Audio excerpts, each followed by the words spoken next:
For more on this now, I'm joined by the author of Red Line, American Foreign Policy and former Assistant Secretary of State, P.J. Crowley.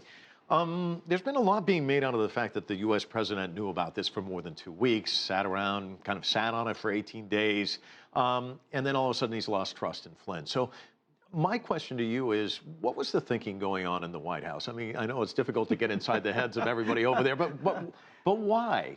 Well, I think part of this was, how much political pressure was there building, and we've seen over the past several days, the pressure was building to the point that General Flynn could no longer function as a national security advisor, as the honest broker.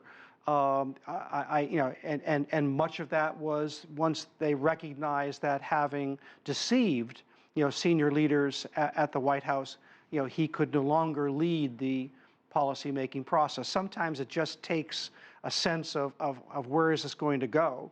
And obviously we also have seen on Capitol Hill that his departure is not the end of this story. There are going to be investigations, there's bipartisan calls for that.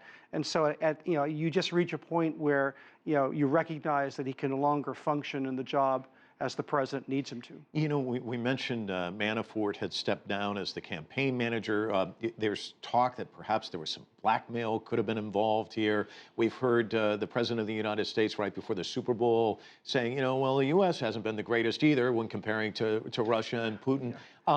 There's been these accusations of meddling in the election. This is the stuff. You're a novelist. You've written books. This is a book, but it's reality. What do you make of all of this? My book is nonfiction, but you can't make this stuff up, Mike. I mean, I think that it's a valid concern. Clearly there's a growing divergence between the president who wants to have a good relationship with Russia and as an aspiration that's not necessarily wrong, but has been very stubborn about recognizing the implications of Russian interference in the 2016 campaign.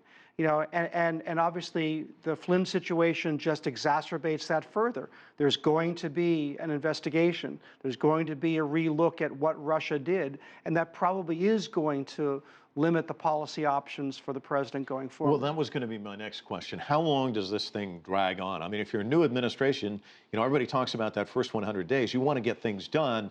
How does this kind of bog down the administration? Because investigations, as you know, can just drag on for a while, and then there's something in the newspaper every other day. Well, I think there's a recognition, and the president has been very slow to recognize the realities of this relationship. He will have to find a way to do business, with Putin, and find out what Putin might be willing to do, whether we're talking about North Korea, whether we're talking about Iran, whether we're talking about nuclear non-proliferation. But the backdrop of the relationship is clear that the Russia and the United States have very different views on what the right solution looks like in Syria, and they have very different views on what the right situation looks like with respect to Ukraine. And I think that this is just a kind of a big cloud that keeps on getting larger, that's just going to have a very profound influence in what the Trump administration can do in this space. We've got about 30 seconds, but as I look behind us, we see him. He obviously wants to go in one direction with Russia. See Capitol Hill. I mean, does this pivot make the administration pivot in a different direction? Perhaps well, I mean, he kind of is a holdout in this respect. I think Rex Tillerson, in his confirmation hearing, expressed appropriate skepticism of what he accomplished. General James Mattis is on his way to Brussels as we speak, and he understands the threat that Russia poses to Europe and the United States. So I think there was a very clear divergence within his national security team, and I think this is going to have an impact on how far President Trump can take this. PJ, always a pleasure having you in. Thanks Mike. so much. Yep. Really appreciate it.